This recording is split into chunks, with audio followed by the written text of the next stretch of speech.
A very good morning. Welcome to Mornings with Ken Rosato. It's Wednesday, March 25th, 2026, and we will take your calls at 888-658-0234, 888-658-0234. To kick things off, meteorologist Mike Favetta has the forecast near you. This weather is brought to you by Audio Nova, your hearing experts, serving all of New Jersey with 13 locations. Well, Mike, I'm seeing that it's still warm on the West Coast. They still have this bubble of heat. They do, and it continues into tomorrow. But the interesting part, and thank you, because I'll talk about this in a second, is how that record heat spreads east into the East Coast by tomorrow afternoon. So we'll really start to feel the warmth in the next few days. Already a little bit of a milder start this morning with some clouds clearing out across New Jersey. We begin with a few thin clouds off to our south, but it's all that record heat that persists out west again today, with the records going all the way back from the California deserts even into the Midwest. This is today. Throughout the overnight into tomorrow, all of that even spreads east with that abnormally warm weather that we enjoy for the day tomorrow. So it'll be a nice pleasant feel as the weather gets going and really heats things up over the coming hours with that southerly breeze. As far as today, we stay dry. It's later on tonight into tomorrow. Maybe northeastern New Jersey taps into a few sprinkles. That's the warm front doing its job, promoting the milder air to move in. We start off tomorrow morning with a few clouds and then eventually clear out, and it's those afternoon and evening showers that lead to some wet weather on Friday. That's the cold front that chills us out just in time for the weekend after what will be a pretty decently warm day tomorrow. So we get another taste of spring after a few clouds clear out today, but it's baby steps warming in each direction, in the right direction, that is, going into the weekend. We'll tell you more about that and your weekend forecast, Ken, coming up in a few minutes. All right. Thank you so much, Mike. We have a temperature 40 degrees in northern New Jersey. It's 34 degrees right now in Trenton, and in Los Angeles, 62 degrees, 64 degrees in San Diego. Some traffic to report. Please forgive my still getting over the throes of whatever this is. Pardon me. Looking at Route 18 right now in East Brunswick, we have an unanticipated construction delay. It's northbound at Arthur Street in East Brunswick. The right lane of the three lanes closed. Over at Newark Liberty, there are pothole repairs now at the airport terminal B level 1. The right lane is closed. That means if people are coming to drop you off by terminal B on that first level, you might have traffic. So you know what? If you're taking an Uber or a friend is taking you to the airport, don't go to level 1. Go to level 2 or 3. Terminal B has actually 3 levels, a mid-level and an upper. Just have the driver take you to the upper level. When you get inside, you can just take the elevator or the escalator down. 1, 2, 3. Just don't sit in the traffic and miss your flight. Other issues to tell you about right now. Let's look at the Hudson River crossings. The Lincoln and Holland are both reporting 25 minutes apiece in the GWB upper and lower levels. Let's take a look now, and you can see they're showing us that's just the upper. I don't know why they're not widening out to the lower, but you can see the upper is pretty heavy right now. We're being told that both will cost you 35 to 40 minutes in. We go to the West Coast right now. There's a collision to report in South LA on the 91 where it meets with 110. There's also a missing elderly person, a silver alert to report in Los Angeles in the vicinity of 2901 West Broadway. And we have a closure of a roadway in East LA at the 10 and the New Avenue off-ramp. And there's another road closure at the 710 and Olympic Boulevard off-ramp. It's 4 minutes past the hour. The New York Times is reporting President Trump has delivered a 15-point peace plan via Pakistan to Iran. No response yet from the demoralized terrorist state. Meanwhile, Iran says it will allow non-hostile ships to pass through the Strait of Hormuz, but vowed to exclude U.S. and Israeli vessels. As President Trump said negotiations are going well after securing a very significant prize, as he put it, from Tehran. They did something yesterday that was amazing, actually. They gave us a present, and the present arrived today. It was a very big present worth a tremendous amount of money. And I'm not going to tell you what that present is, but it was a very significant prize. And they gave it to us, and they said they were going to give it. So that meant one thing to me: we're dealing with the right people. So what a lot of people are thinking that big present is oil. They think that one of the tankers may have been allowed to go through and that's what he's referring to, although he was playing very close to the chest with that. In an address to the International Maritime Organization yesterday, Tehran told the world that ships can sail through the Strait of Hormuz as long as they are, quote, in coordination with Iranian authorities. I think so far only Russia is in coordination with them. Tehran added that ships linked to the U.S. and Israel do not qualify for innocent or non-hostile passage. That'll change. Meanwhile, the 82nd Airborne Division is reportedly on its way to Iran. That usually only happens right before a ground invasion is to occur. Some are now suggesting the U.S. will invade Karg Island, taking over Iran's entire energy supply and its sole source of income. Bottom line is, if we invade Karg Island, it's as if we invaded Tehran, because the country will shut down effectively. The UK will lead a coalition of countries to help sweep the Strait of Hormuz for mines and reopen it to oil tanker traffic. London is working to organize a summit of over 30 nations that had agreed to provide assistance in reopening the strait. They also said that it's looking to send either a Royal Navy minesweeper ship or hire a civilian ship that can launch minesweeping drones into that area. Iran still has at least a dozen mines in the narrow shipping lane that are imperiling shipping by commercial companies. And those two pilots killed in the collision between a passenger jet and a Port Authority fire truck at LaGuardia Airport Sunday night have been identified as Antoine Forrest and Mackenzie Gunther. Port Authority Executive Director Catherine Garcia confirmed yesterday that they had died and they were based in Canada. The FAA, NTSB, and other agencies are investigating the crash. They will try to determine responsibility for the fire truck cutting across the jet's path moments after it landed. More than 40 people were rushed to area hospitals. Most have been released, we understand. 7 or 8 are still in the hospital today. Well, with just over 2 months remaining until the LA mayoral primary, the majority of voters say they're fed up with LA Mayor Karen Bass, according to a new poll which politicos describe as devastating for the mayor. The incumbent still leads the pack, but with a plurality, not a majority, just 25% of all voter support. Another 25% of Angelenos say they don't know who they're going to vote for. The poll was conducted by the Berkeley Institute of Governmental Studies and the LA Times. Meanwhile, ultra-left city councilwoman Nithya Rama and reality TV personality Spencer Pratt are gaining on Karen Bass, garnering 17 and 15% of voter support. Bass's campaign remains confident despite what the polls are showing. Well, a CNN reporter was seemingly shocked after security checkpoint wait times dropped down to minutes at Atlanta Hartsfield International Airport following President Trump's deployment of ICE agents to assist unpaid TSA agents. Well, there may be a celebration here at the airport before it's all said and done, especially for the folks who've been working nonstop, extra shifts. If you look right here, you can see this is the main checkpoint. Almost no lines, no waiting, Sarah. And it's unbelievable at this point.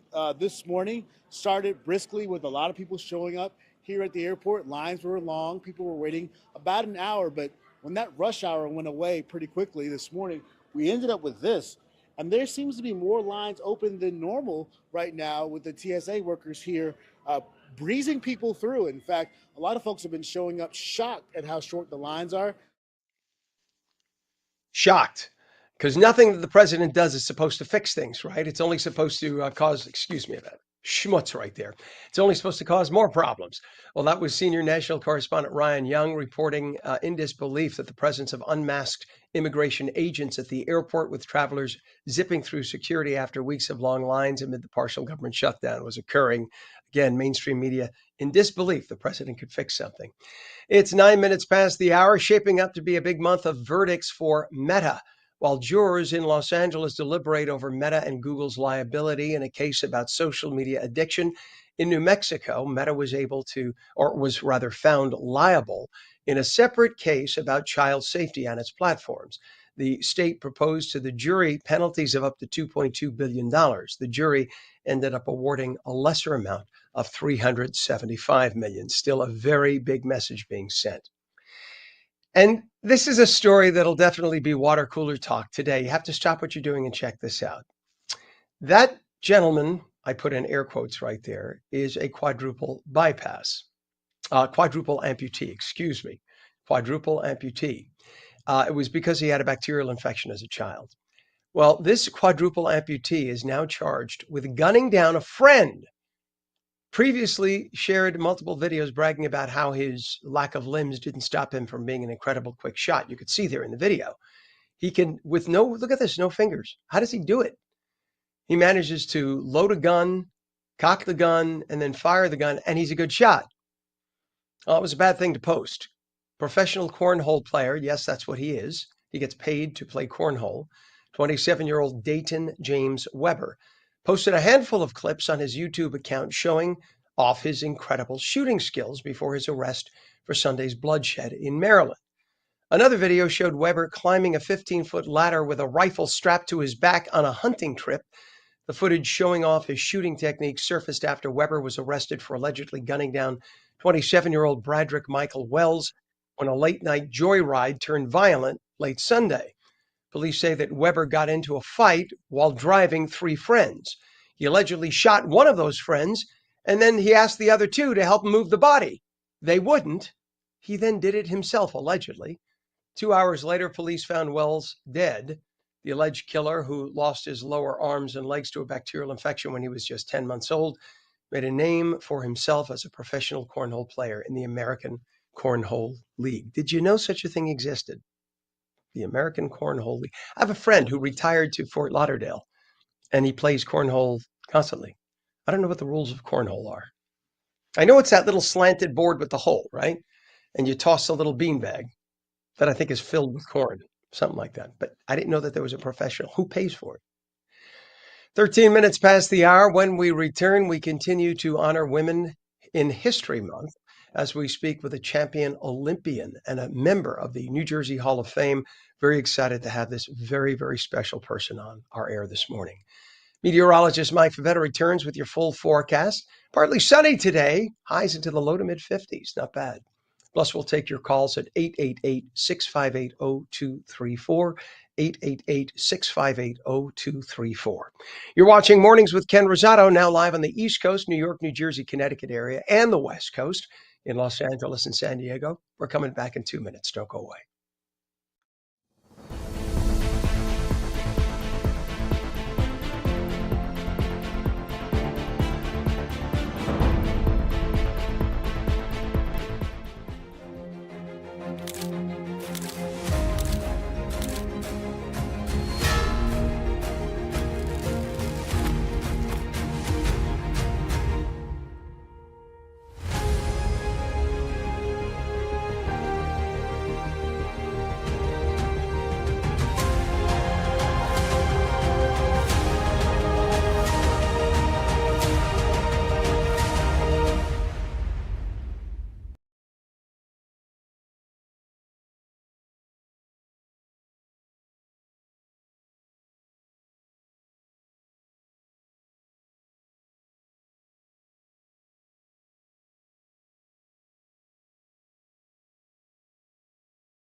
And welcome back to Mornings with Ken Rosato for your Wednesday live in New Jersey and New York, and now live in Los Angeles and San Diego. It is Wednesday, already midway through. We're at Hump Day, and meteorologist Mike Favetta has the full forecast near you.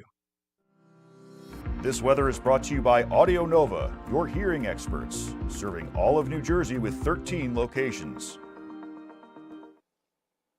All right, Mike. You know, it's still going to be warm on the West Coast, but it looks like it's getting a little nicer here in the East Coast. Yeah, we're finally taking a step in the right direction, warming slowly over the next few hours, bringing back that warmth into tomorrow. And with the warm front moving on by to our north, that's what's promoting that southerly breeze to allow for nice, pleasantly mild air to take over into tomorrow. With it, could get a few sprinkles later on tonight, but that all clears out with the clouds gone by lunchtime tomorrow, leading to a very pleasant finish to our Thursday. Then by later on in the day on Friday, we have the next round of wet weather comes in, but it all clears out for a nice dry weekend, and we stay dry even into Sunday. Even though it cools down a little bit, by then there's plenty of dry weather ahead for this weekend. You can see that with the longer range forecast. Heading into Friday, here's our wet weather that exits by the afternoon. So we're nice and pleasant going into Friday night, and Saturday, chilly to start, but eventually clear things out into Sunday. And Monday also looks quite dry with a little bit of wet weather returning by Tuesday. So yes, there's some rain on the way for next week, but timing out nicely with those April showers. I think we can clear them out just in time for the holiday weekend. Here's all of that warm weather that persists out in the desert southwest. Any rain staying well off to the Pacific Northwest. So as we continue through the next day or so, we'll see those record numbers keep coming in out in the desert southwest as well, with that dry weather persisting across most of the country. So really not much happening in terms of storms. By tomorrow, I think we'll see some storm set up across the Midwest as that rain marches east. We'll tell you more about that coming up in a few minutes, Ken. All right, thank you so much, Mike. It's 7:17 East Coast, 4:17 West Coast now. We have a temperature of 34 degrees in Trenton, 39 degrees northern New Jersey, 38 degrees now in Cape May. On the West Coast, it's 62 degrees in Los Angeles, 63 in San Diego. In terms of traffic, we have a crash now reported on 280 westbound east of exit 16E, Essex Street in Harrison. Two left lanes of the three lanes are closed. We have roving pothole repairs at Newark Liberty International Terminal B Level 1, and the right lane is closed. So have people dropping you off for a flight take you to the middle or the upper level of Terminal B. Don't try to go to the lower level. You're going to be stuck in traffic there. There is unanticipated construction right now causing delays. Route 18 northbound by Arthur Street in East Brunswick with the right lane closed. In Lincoln and Holland Tunnel approaches both 35 minutes right now into Manhattan. GWB upper and lower levels, 80-95 approach. Again, they're only, for whatever reason, showing us the upper level. Don't know why they can't move the camera back, but you have about a 35 to 40 minute ride in via the GWB. To the West Coast we go right now, and in South LA, there is a traffic collision reported on the 91, and that's at the by the 110. That was just reported about 10 minutes ago. Missing elderly person. It's a silver alert in LA at 2901 West Broadway in that vicinity. And we have closure of a roadway now east LA at the 10 by the New Avenue off-ramp. It is 18 minutes past the hour as we celebrate Women's History Month. We're highlighting women who have broken barriers and inspired generations both on and off the field.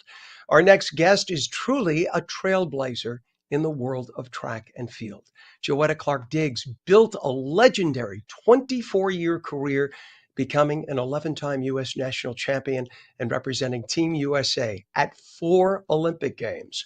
A graduate of Columbia High School, a standout at University of Tennessee, she made history in New Jersey athletics and went on to rank among the top runners in the world for years.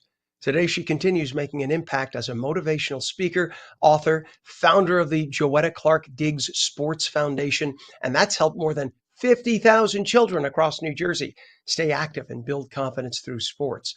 And Joetta joins us now. It's an honor to have you on this morning. Good morning to you.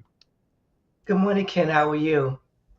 I'm great. When I saw your name, I got all excited because I fly through Newark Liberty like every other week, and I always see your banner displayed there, and I'm thinking, wow, we got her on. That's amazing. So that's an honor that you would humble us by coming on our show. Oh, thank you. I see that. Well, you are truly one of our stars, if not at the upper echelon for New Jersey. So we thank you for coming on. What inspired you, Joetta, to pursue track and field? Well, if you go back to when I first started running track and field, my father, the late great Dr. Joe Clark, wanted us to run because he wanted us to run distance to show that we could run distance. And being black doesn't mean that you have to come from Africa to run distance. That was the notion back in the 1960s and early 70s. So that's what started. But I stayed around because I was beating the boys, and that was always cool. So that's why I stayed in track and field. That's pretty cool. But not everybody who tries ends up succeeding. And of course, they made a movie about your dad. Yes. It's just amazing that obviously stardom runs in the genes for your dad's persistence and ability to do what he did, and then for you to do what you did. You've had an extraordinary high school career, of course, in New Jersey, going undefeated in the 800-meter race. What do you remember most about those early years of competing? Well, early years, I remember just having fun, hanging out with my friends, and just being the best that I could be, not only for Columbia High School, but for the state of New Jersey. And when I went abroad for the USA, and then I went on to college and did great things there. And then I ran open for over 25 years, became the best in America and in the world. But I also learned skill sets that helped me in business, and that was important for me. And now that I'm older, I'm running the master championships now. But everything all runs together. Track and field sports helps you with skill sets for life. And I've been able to be a woman in business for over 3 decades, and that's exciting. And now to be able to run and have fun with the master circuit, that's good too. That's amazing, and the fact that you keep moving. What an example for everybody, and you still look like you're in your 30s. God bless you. You look You're fantastic, my and new that's good best friend. exercise. You're Well, my you new best obviously friend. work very hard. Ah, well, I'm. You can tell I'm a little fanning out here, so forgive me. What did it mean for you to represent the United States to the entire world? What was that like?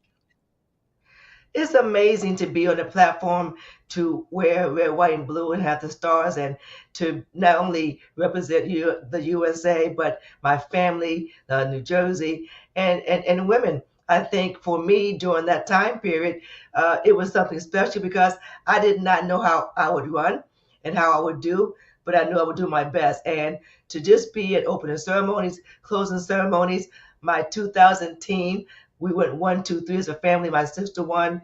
My sister-in-law was second. I was third. And I was coached by my brother. And that was special. My parents were allowed to see that. So the Olympic platform is something special. Not many people can do. So my family and friends always live vicariously through my accomplishments. And I love sharing it with them. That's amazing. I mean, for somebody to have members, plural, of the family all involved in Olympics and competing at that level is probably unheard of, or at least there's a very, very tiny fraction of a percent of humans on the planet who can make that claim. And after retiring from competition, you shifted the focus to mentoring young people through the Joetta Clark Diggs Sports Foundation. So why was that so important for you to give back in that way? Well, I believe to whom much is given, much is required. And for me to start the foundation was something special. We provide track camp scholarships. We help with mentoring. And I've also morphed into doing programs across the country as a motivational speaker, universities, colleges, corporations. And we have a company called Time Fitness, which focuses on fitness for people that now have their AARP card as well as the younger people. So fitness is a lifestyle, and sports has enabled me to do that. And having a lifestyle, I have a daughter, Talitha, who is also an acclaimed athlete. She's a graduate of the University of Florida, and she was the reason why I came back to run track and field at the master circuit. And I kind of recruited her coach and godfather to help me get through that master circuit. That is amazing. I was just thinking, my mother is just shy of 88, God bless her. And she was always the workout queen in the family. She ended up needing a Yes, double knee replacement when she was 78. She had the double knee replacement. At 88, you know that she can't run anymore, but she still goes walking about 2 miles at a time at 88. She just says, "This is what you got to do." She says, "If you don't keep walking, you're going to stop. And when you stop, you're going to yes, stop for good." So that's her yes. mentality. And I see clearly that's yours and your family's mentality too. And it's a good one. Yes, I think fitness is a lifestyle, and if you can't run, you can't jump, you can't throw, there are other things that you can do to help you stay healthy. Not only is it the fitness component, there's also the eating component and the mental component. So at Joe Time Fitness, we work very hard on trying to help you understand that it works together. And being an athlete, even though I'm not an Olympian, I always say, right now, I always say you can be the champion of your life. And yes, I was an Olympian in my former life, but right now I'm just want to be the best I can be at this new age. If I can set some American records, some world records, that's fine. But the most important thing is to have fun and to be around people who support you and encourage you. And I want to be an encouragement to people as well to do the best in business, in life, with your family, and also realize to remain humble. And I think being in New Jersey, it has humbled me for so many years that I understand what that means. Do you still watch the Olympics when they come on? And if you do, what goes through your mind? Do you still have those flashbacks to your days? Yes, I do watch the Olympics now, and I watch how it has morphed into a bigger event with, with the internet and social media is at another level. But I always like watching opening ceremonies, closing ceremonies, of course, track and field because I know a lot of the athletes still. And what goes through my mind is that I was once in that position, and the joy that I had then, I still have the joy watching the athletes go through these stages now. And I want to go visit and be part of the Olympic circuit if it's as a spectator watching my daughter or if it's getting involved in the work. It's all amazing. And to have the Olympics here in this country in 2028 will be something special. Amazing, amazing. And what message would you like to share with young girls who dream of becoming athletes or leaders in their communities? I would like to say that it's important for us to stay focused. If you have a dream, you have to write it down on your vision board. You have to believe it and surround yourself with people that can help you. Just because something doesn't happen right now, it doesn't mean that it won't happen. To be in sports and business, you have to remain vigilant, and you have to be resourceful, and you have to also understand that if someone says you can't do something, they're saying that because they know that you can. But what's important is that you know that you can do it. So you put down the work that's needed for you to be successful. And to young ladies, I was once your age and people believed in me and encouraged me. And that's what I want to do for you. So stay focused, and that's follow one course until successful. Amen. Olympic champion, motivational speaker, author, member of the New Jersey Hall of Fame, founder of the Joetta Clark Diggs Sports Foundation. Joetta Clark Diggs, thank you for coming on this morning. Thanks for having me, Ken. You bet, an honor. And we'll be back in 2 minutes.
Very good morning to you. Welcome back to Mornings with Ken Rosato. It is 30 minutes past the hour, and I'm that guy, Ken Rosato. Good to have you back with us.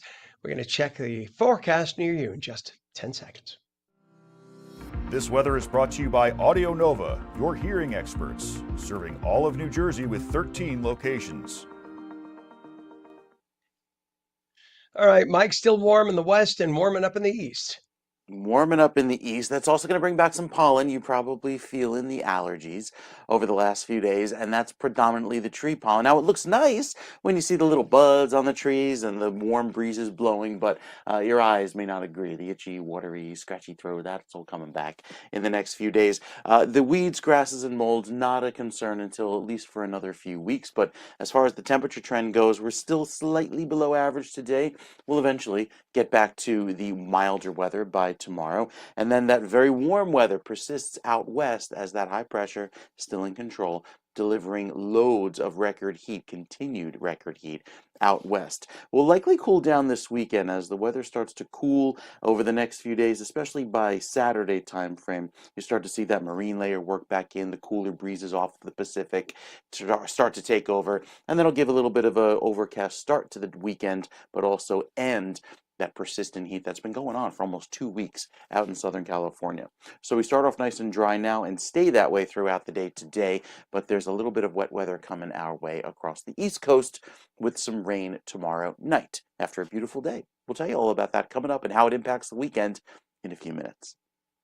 All right, Mike, thank you very much. In fact, Mike, let's just talk about that for a second. In terms of pollen, usually we get a burst of pollen in the springtime, obviously. That's not that unusual. But does it vary greatly from zone to zone? You'll see a pollen report on the apps on the phone and whatnot. But depending on where you are in the country, do they all have their own type of pollen bursts and time frame? It starts off in the south first. I know Florida has been having pollen issues. Their pollen season began a few weeks ago, and then it gradually works its way up the East Coast, predominantly with those, deciduous trees giving more of the allergens.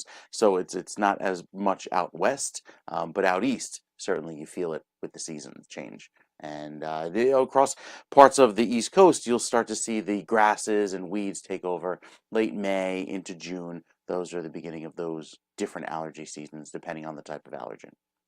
And then, of course, we have when you get lots and lots of rain, we champion that, we cheer that because it tends to wash away a lot of the pollen. But then what happens a week later or so? Does it not cause a burst of It growth does. from the It plants? does. Yeah. It does. Yeah. So it's a curse and a blessing at the same time. At the same time. Exactly. Such is life. It's the yin and the yang. Da, da, da, da, da. All right, Mike. Thank you very much, sir. Always nice to get a lesson. Appreciate you. And we'll check back. It is 34 degrees now in Trenton, 39 degrees northern New Jersey, West Coast. It is 62 degrees Los Angeles, 63 degrees in San Diego. Just to go over some traffic issues right now, we have an unanticipated construction delay on Route 18 northbound by Arthur Street in East Brunswick. The right lane of 3 lanes closed. If you're headed to Newark Liberty International Airport, there are repairs for potholes, something that the West Coast doesn't really have to deal with in Los Angeles, but on the East Coast we do. So this is on the lower level of Terminal B, level 1. It's the lowest of the 3 levels. There's 1, 2, and 3. If you're getting dropped off to Newark at Newark Airport, please get dropped off at level 2 or 3, not at level 1, because you'll be stuck in traffic. So that's definitely what you want to do. Looking at some areas of congestion right now, Route 21 southbound at exit 9, Route 3 in Clifton. All lanes are open, but just some delays through there. On Route 3, we have delays eastbound west of the Jersey Turnpike, Eastern Spur and Secaucus to 1 and 9 in North Bergen. All lanes are open again, a slowdown. We have delays now on 21 at southbound from Riverside Avenue to 280 in Newark. Also on the Turnpike, we have delays outside the exit for interchange 15E, 1 and 9 in Newark. Pardon me, strictly due to volume. And then the New Jersey Turnpike Western Spur, we have delays northbound from the Southern Mixing Bowl to south of interchange 15W, which is I-280 in Newark. 2-mile delay, all due to volume. Delays right now.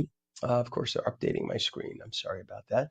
Delays right now on the Turnpike, I-95, local and express lanes, And that is, stop updating, please.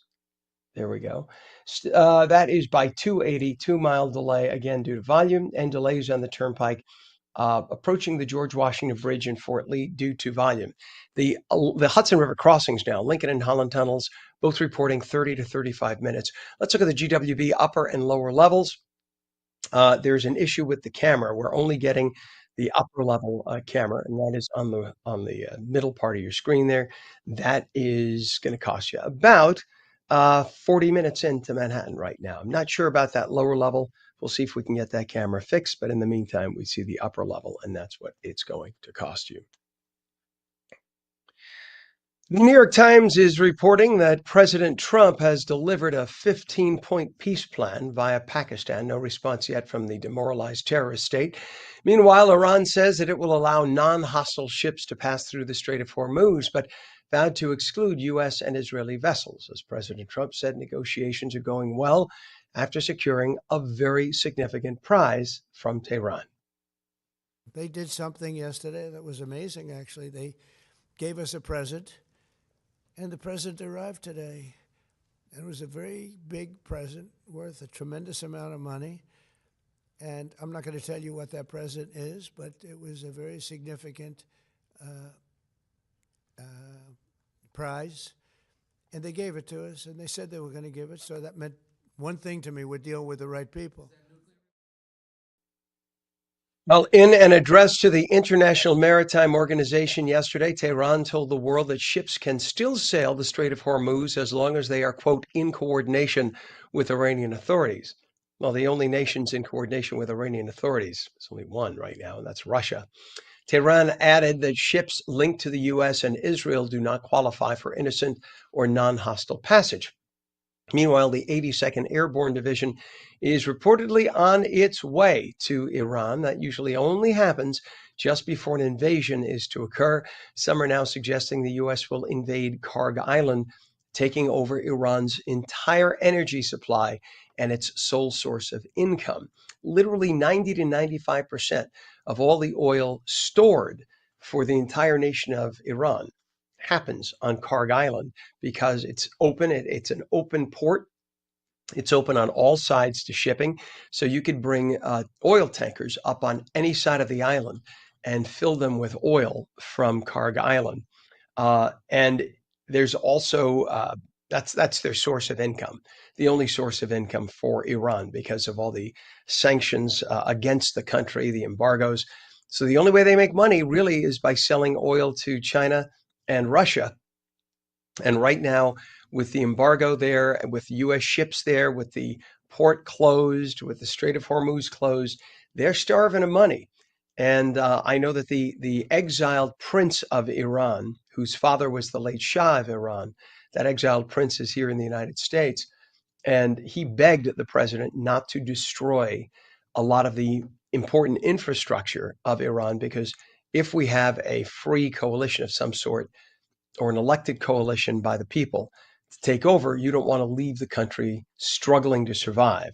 So that's why it looks like rather than bombing Karg Island, which the president could have done 2 weeks ago, he'll send in ground troops, take over the island, deprive Iran of any income and any oil, deprive Russia of the benefits of Iranian oil, and that kind of brings everybody to their knees, and it kind of forces a discussion.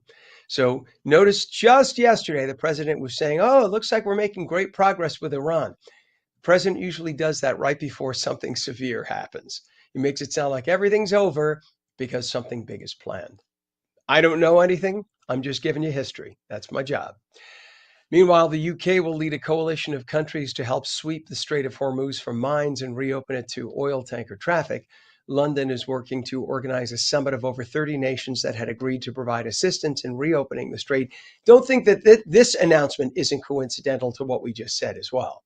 So London is looking forward to the president taking over Karg Island. If you look at the strait there, see where the point is of the strait? Straight ahead, that little tiny dot that is the second dot off the coast, that's Karg Island. So it makes sense that President Trump would probably want to take over Karg Island. And then the minute Karg Island is in American control, then the UK will go in and clear any mines. There are about a dozen mines known to be in that strait. The UK will go in and clear those mines out and then make it open to travel.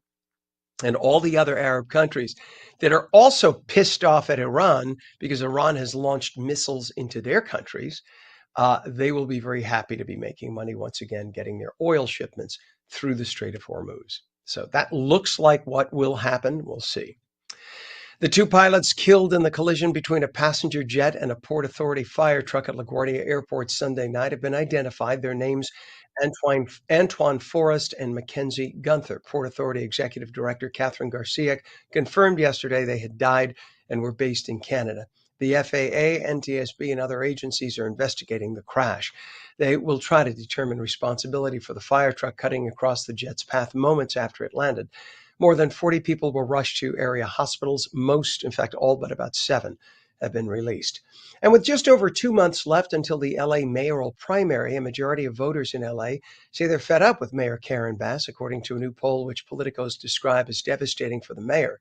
The incumbent still leads the pack, but with just 25% of voter support. An equal number, 25% of Angelenos, say they don't know whom they're going to vote for. The poll was conducted by the Berkeley Institute of Governmental Studies and the LA Times. Meanwhile, ultra-left city councilwoman Nitya Raman and reality TV personality Spencer Pratt are gaining on Karen Bass, garnering 17 and 15% of voter support respectively. Bass's campaign remains confident despite what the polls are showing. It is coming up on 43 minutes past the hour. When we return, we continue to honor Women in History Month, and we will have lots more with meteorologist Mike Favetta. He returns with the full forecast. The heat dome remains over the West Coast today. Temperature going to be in the mid to upper 80s, very unlike Los Angeles for this time in March. And on the East Coast, we will see partly sunny skies for the New Jersey, New York area, temps getting up to the mid 50s. Plus, we'll take your calls at 888-658-0234. 888-658-0234. You're watching Mornings with Ken Rosato, now live on the East Coast and the West Coast. Back in 2 minutes. Don't go away.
Welcome back to Mornings with Ken Rosato. 45 minutes past the hour. We'll take your calls at 888-658-0234. Meteorologist Mike Favetta has the forecast for your city. This weather is brought to you by Audio Nova, your hearing experts, serving all of New Jersey with 13 locations. All right, Mike. It's amazing that the heat is still in Southern California. What has it lasted? Yes. 2 weeks now? It's been about 2 weeks, and it continues right through Thursday into tomorrow. Finally breaking this weekend, but there's been this prolonged period of very warm weather that's also been the impetus for the cold outbreaks out east. And we have another round of chilly weather that comes in for Saturday morning with a little bit of gusty wind before rebounding into next week with some showers to wrap up the week. Probably by the end of the week, we see that wet weather get going. So coast to coast, we start you off this morning with the clearing skies across the east, the warm up that'll ensue out east, and then, of course, that continued heat out west that doesn't seem to want to quit, even going into the next few days. The Futurecast has most of this cool weather parting for some nice warm conditions by this afternoon. Into tonight, we get a few sprinkles. That's the warm fronts moving on by, providing the very mild weather by tomorrow afternoon. There could be a few sprinkles early in the morning, though, so keep that in mind. And then more rain comes in for tomorrow night into Friday morning as the cold front slides through, and that's another round of cold weather that arrives just in time for the upcoming weekend. It clears us out and gives us a very pretty feel for the day on Sunday, but there will be some chilly conditions around as we look ahead to the warm-up that'll take over as all of that heat shifts east for the first week of April. So finally, some average conditions out west for a change, with a little bit of a wetter pattern shaping up as that dry weather is pretty persistent across the east. But there is a little bit of wet weather on the way into the end of next week for New Jersey. We'll detail that coming up with your next weather forecast just for the Garden State, Ken. That's in the next few minutes. All right. Thank you so much. Appreciate you, Mike. It is 7:47 right now. In terms of temperatures, we have 34 degrees in Trenton. It is 39 degrees in northern New Jersey, 62 Southern California and Los Angeles, 63 right now in San Diego. And in terms of traffic, we have an issue right now in the New Jersey Turnpike, and that is a crash at Interchange 12. This is the inner roadway southbound north of Interchange 12 in the Carteret-Rahway area in Carteret. Two left lanes are blocked, causing a little bit of a slowdown, as you can see on your screen there. Pothole repairs at Newark Airport. This is at Terminal B, Level 1.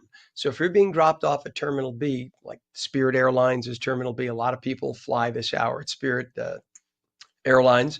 I wave because that's usually my time to be there. Don't get dropped off at the lower level. Just get dropped off at the mid-level or the upper level and avoid all the traffic on that lower level. In terms of your Hudson River crossings right now, the Lincoln is reporting 35 to 40 minutes in, 25 to 30 at the Holland. GWB upper and lower levels, we have a mess right now, and this is going to cost you about 40 to 45 minutes in.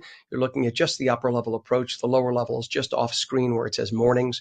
But that is also not a picnic basket right now, about 40 minutes in. On the West Coast, pardon me, we have a collision reported right now in central LA. It's at the 110 by West Florence Avenue. There's a report of a fire in central LA on San Fernando Road off-ramp by the 2. There's also a collision reported in West Valley at the 405 and Ventura Boulevard off-ramp.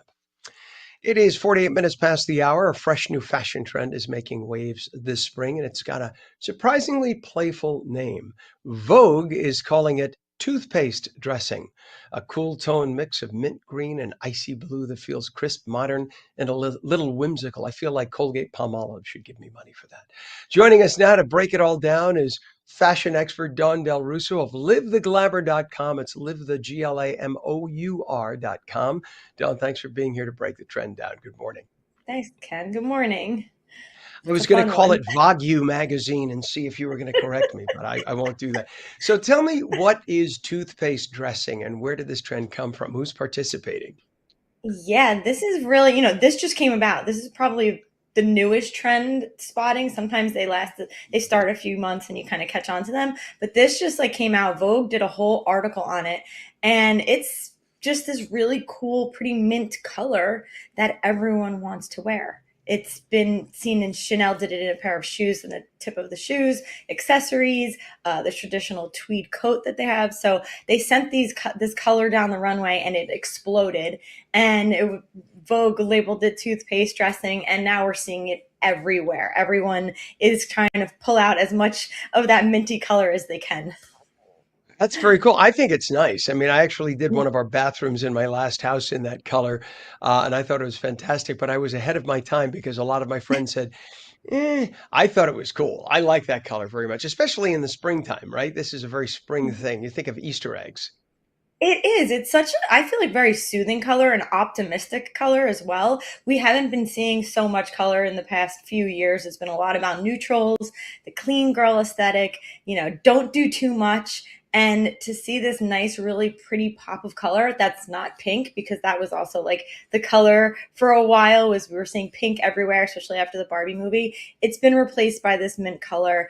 And I think it's a really pretty, nice tone that is right now, they're saying, going to take us into the fall. And going by some of the fall runways, that it was that color that we saw walking down those runways. It'll be a color that'll last you from one season to the next, which is also nice because no one really wants to buy, a trendier colored piece and then see it gone by September. So you can trust that it will stay in the mix for a little while. Yeah, indeed. So, do you see this becoming more than just a seasonal trend? Will it last beyond spring? I think it will. I feel like it was on some of the runways for fall. So it was a color that we did see pop up a little bit more going into that next season, which I like. I hate when something is just one season, you have to wear it and then get rid of it. I think that's the worst thing. And I always say, if it's something that trendy, don't even do it. I don't think it's worth doing something super trendy if you're not going to get some use out of it.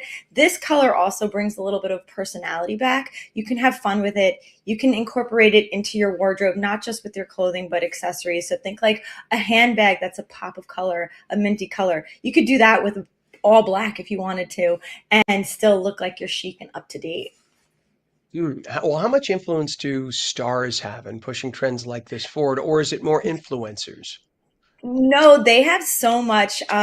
One of the stars, I'm always going to say her last name right, but Sarah from the newest show, which we talked about a few weeks ago, the love story with Kennedy. She is someone that actually said on air that she was wearing a toothpaste color mint. And I think that might be where Vogue picked it up from. They kind of like tagged onto that. But she's like a hot celebrity right now that is wearing this color, and she looks great in it. She's a blonde, but keep in mind, it is a color that can be worn by many different skin tones. So you're not going to get stuck. Like if you do have a darker color, I have really dark hair, and I tried to pull that color in today with my top. I did this floral top, a little bit of minty color in it. Dua Lipa is another one that we've seen wearing it. She's been on stage wearing the color in minty looks with matching minty shoes. So when you see the celebrities bringing the color out, that's another way to know that it's a trend that's really starting to pop. So now, is this something that people of certain skin tones will find better than others, or is it kind of universal? Does it work with everybody?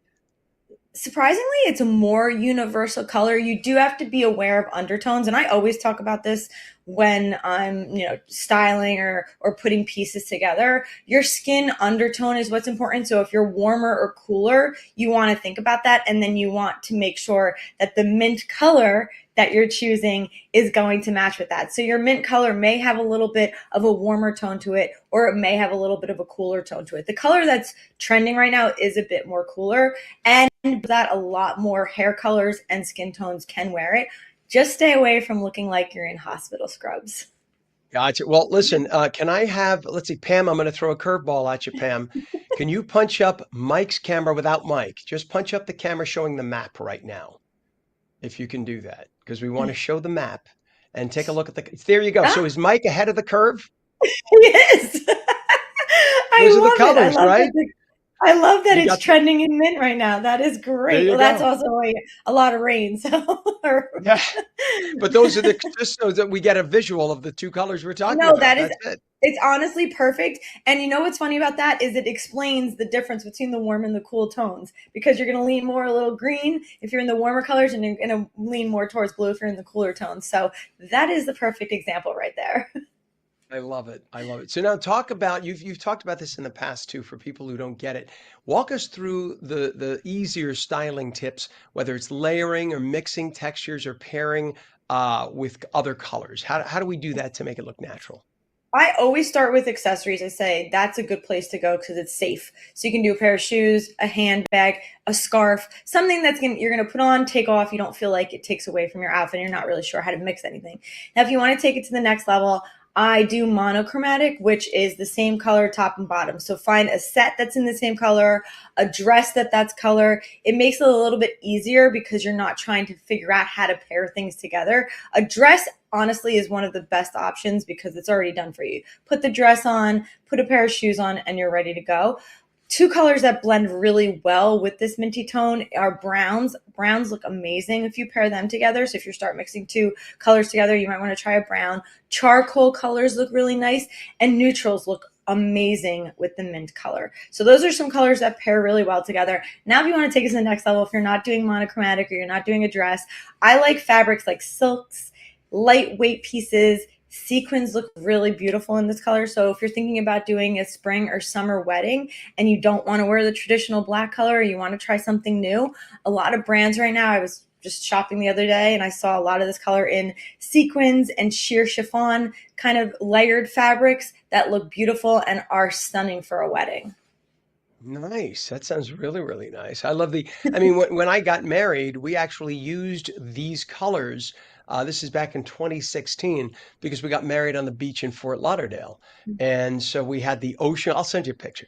We had the ocean colors, the beautiful, that minty green behind us. And then it gradually becomes the ice blue as the water Yeah. goes out.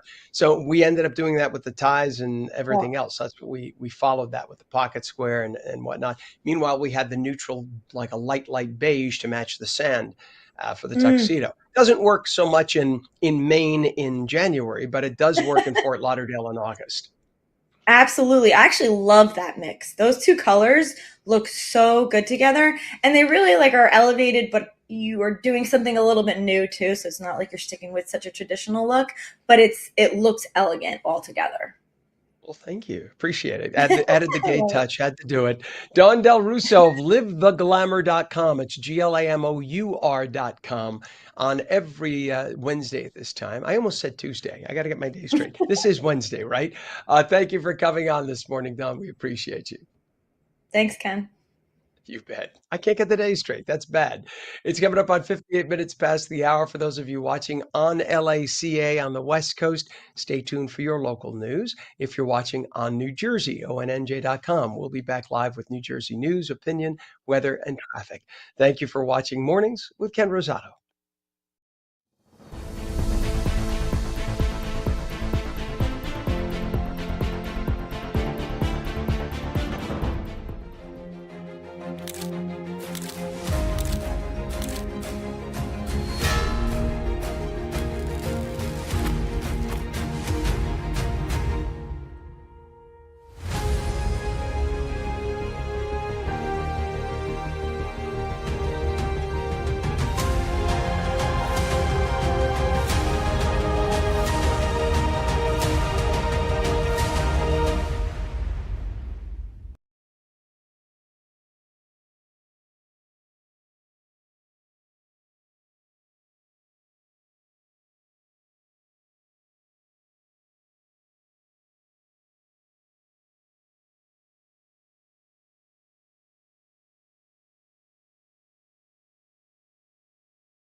Morning, it's 8 a.m., Wednesday, March 25th, 2026. Welcome to On New Jersey Mornings. I'm Ken Rosato. We'll take your calls at 888-658-0234. Partly sunny, highs mid-50s. We head to meteorologist Mike Favetta with a check of the Garden State forecast. This weather is brought to you by Audio Nova, your hearing experts, serving all of New Jersey with 13 locations. Hey, Mike, not a bad day today. It's kind of nice to go have that lunch outside with a light jacket. Yeah, it will feel great. I think by tomorrow it'll almost feel like summer around here with the really warm weather. But this morning, it's chilly. We're in the 20s across some parts of the state. So those lovely coordinated colors that you pointed out on the map before, and it's back to that winter shade of blue, especially down the shore, where we start off at 30 in Tom's River. Very chilly there. So trying to find spring, but we'd have a little setback with that chilly weather. I think into this afternoon with just a light breeze, it'll feel quite nice. Had some clouds overnight, which cleared out this morning for some beautiful blue sky. And even then, our highs make it up into the mid 50s today by the lunch hour. So a little bit milder than yesterday by about 5 or 6 degrees. We made it up to 50 across most places in New Jersey. And we'll keep it nice and sunny through this afternoon. Then later on this evening, some clouds return. Those will be ahead of some light sprinkles that move through, especially the northeastern corner of the state. It's well after the evening commute, but some could linger for early tomorrow morning, giving us a kind of an overcast start to our day. It will be milder tomorrow by at least 10 or 15 degrees, and that helps us climb into the upper 60s by the afternoon and evening hours tomorrow. So there will be some cloud cover around tomorrow, even though as we try to bring back the clear sky, there's some rain tomorrow night, which eventually clears out for Saturday, and then a chilly start to the weekend, but dry, and we'll eventually see a warming trend by Sunday. So there's our high near 70 tomorrow. Limited sunshine. We'll try and get some more sun in here by the end of the day, giving way to some showers that linger into Friday, and then chilly, but sunny again for Saturday, Ken. All right, Mike, thank you very much, sir. It is 8:02 right now, and we have 40 degrees northern New Jersey, 35 degrees in Trenton, 35 degrees in Cape May, and 34 degrees in Vineland. Still a little chilly, but getting a little bit better, little by little. We have a disabled vehicle now on I-78 eastbound, east of exit 12, which is Perryville Road in Union. Center lane of 3 lanes blocked. Always tough when the center lane is blocked because it impacts everybody. There's a crash on the Turnpike Inner Roadway southbound north of interchange 12, which is in Carteret. 2 left lanes blocked. Pothole repairs at Newark Airport, and this is Terminal B, Level 1. So if you're getting dropped off for a flight, I know Spirit flies out of Terminal B. Go to the mid-level or the top level, but avoid the bottom level as they're doing pothole repairs there. The Hudson River crossings now, the Lincoln is going to cost you 40 minutes in, Holland 30. GWB upper and lower levels, both pretty heavy. They're going to cost you right now about 40 to 45 minutes in. You can see the upper level is the where those blue topped trucks are. The lower level is a little off the screen on the left side, but you can see how it's barely moving right now into Manhattan. We also have a down pole just reported. Route 35 northbound by Sycamore Avenue in Shrewsbury. All lanes are closed, so that's going to be a big deal this morning as well. It is 8:03, and the New York Times is reporting that President Trump has delivered a 15-point peace plan to Iran via Pakistan. Amazingly, yesterday, many of the mainstream media members were rushing to Iran to see if what the president said was true, and Iran denied it, and they were believing Iran, which has been our enemy for 46 years, a communist dictatorship, over the president of the United States elected by 50.1% of the people who live here, which tells you a lot of where we are in terms of mainstream media. It makes you scratch your head.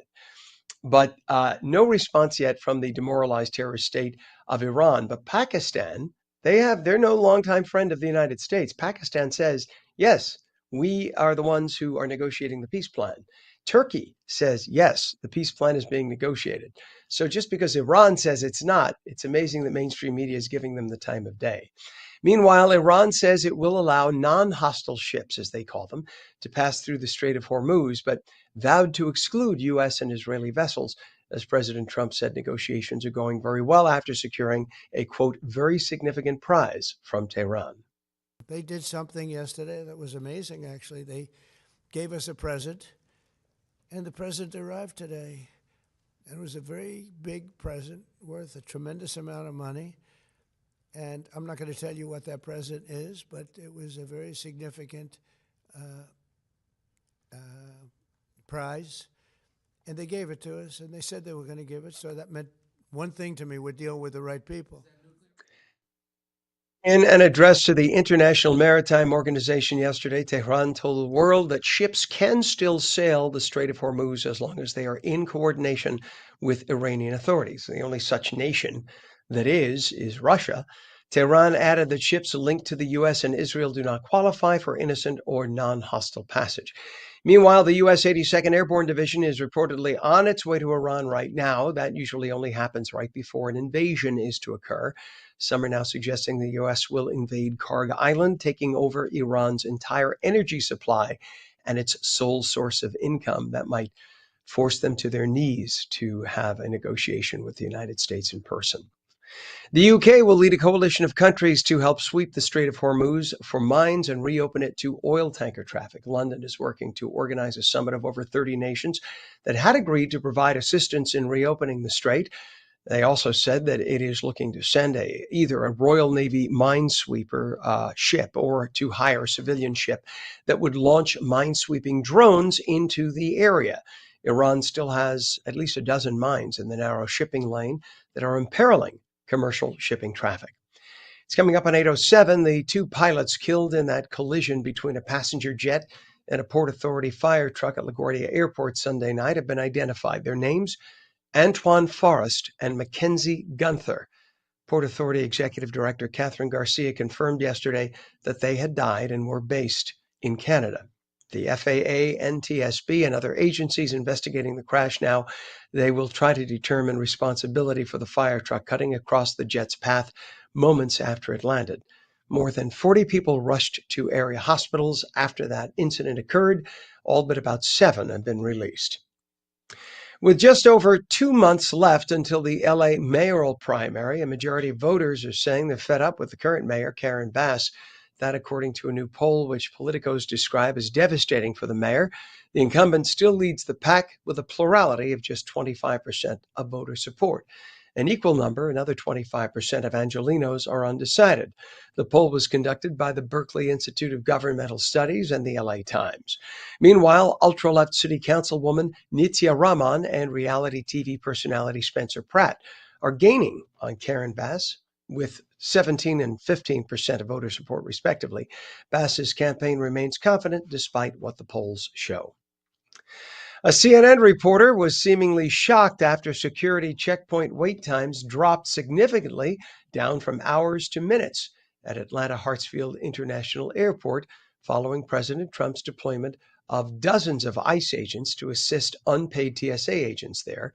Senior national correspondent Ryan Young of CNN reported in disbelief that the presence of unmasked immigration agents at the airport, with travelers zipping through security after weeks of long lines, was actually helping speed things up amid the partial government shutdown. It is 8:08 right now, and it's shaping up to be a big month of verdicts for Meta, while jurors in Los Angeles deliberate over Meta and Google's liability in a case about social media addiction. In New Mexico, Meta was found liable in separate cases about child safety on its platforms. The state proposed to the jury penalties of up to $2.2 billion, but the jury ended up awarding a much lesser amount of $375 million. It is 8:09. A quadruple amputee charged with gunning down a friend previously shared multiple videos bragging about how his lack of limbs did not stop him from being an incredibly quick shot. Professional cornhole player, yes, there is such a thing, 27-year-old Dayton James Weber had posted a handful of clips on his YouTube account showing off his incredible shooting skills Sunday before his arrest for the bloodshed that occurred Sunday in Maryland. Another video showed Weber climbing a 15-foot ladder with a rifle strapped to his back on a hunting trip. The footage showing off his shooting techniques, I should say, surfaced after Weber was arrested for allegedly gunning down 27-year-old Bradrick Michael Wells when a late-night joyride turned violent late Sunday. Police say that Weber got into a fight while driving his 3 friends, including Wells. He allegedly shot Wells, and when the other 2 would not help him move Wells' body, he did it himself according to what the media tell us, what the media and officials there tell us. 2 hours later, police found Wells dead. The alleged killer, who lost his lower arms and legs to a bacterial infection when he was just 10 months old, made a name for himself as a professional cornhole player in the National American Cornhole League. But now he will be charged in the serious crimes. Just amazing to see somebody who's quite that dexterous, considering he doesn't have lower arms or legs. Coming up on 8:11 now. And we have a temperature of 39 degrees in northern New Jersey, 33 degrees in Trenton. It's 35 degrees in Vineland, 34 degrees in Cape May. Partly sunny skies today. Meteorologist Mike Favetta says we'll have highs into the mid 50s, and Mike will return with your full Garden State forecast in a moment. Plus, we're taking your calls at 888-658-0234. 888-658-0234. 0234. You're watching On New Jersey Mornings. Don't go away.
Welcome back to On New Jersey Mornings. I'm Ken Rosato at 8:15. We'll take your calls at 888-658-0234. Partly sunny today, highs in the mid 50s.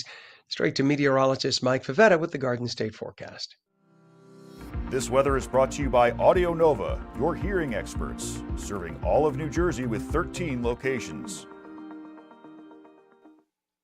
All right, Mike, we're seeing a little warm up. We like this. Yeah, it's going to feel lovely tomorrow with highs in the 70s, sunshine, beautiful weather ahead. And then the temperatures come crashing down by the weekend where we're back in the teens come Saturday morning with the wind chill. So, yeah, still have the big flips that you'd expect into late March, even today, with temperatures slowly getting back into the 50s. From Matawan and Long Branch, temperatures warming throughout the morning into the afternoon. A little bit of a breeze from the south helping that along, especially by the end of the day. And then into the weekend, the wind switches from the north and west, and that will cool us right back down into chilly territory. Look at what happens with the wind chill, going from what will feel like the 70s tomorrow right back down into the teens by Saturday morning with that wind coming in from the north and west.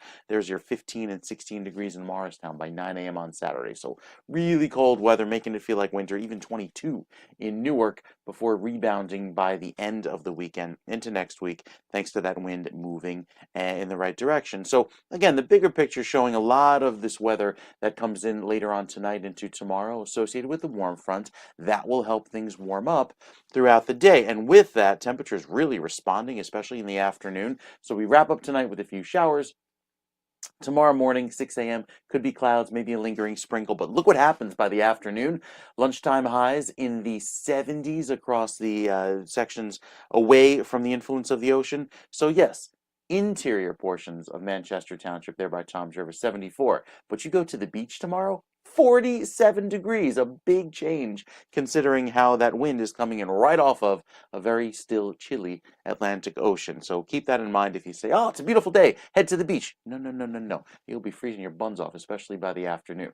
Then we have the cold weather that comes in by Friday. That will bring in some wet weather, and the chill settles in for Saturday. So it's a colder than average weekend, but I think it'll be dry and sunny all around, and then we eventually get things back into average territory by the time we get into next week. So the weekend forecast starts off dry, stays dry, but again, a little chilly to start off Saturday morning, Ken.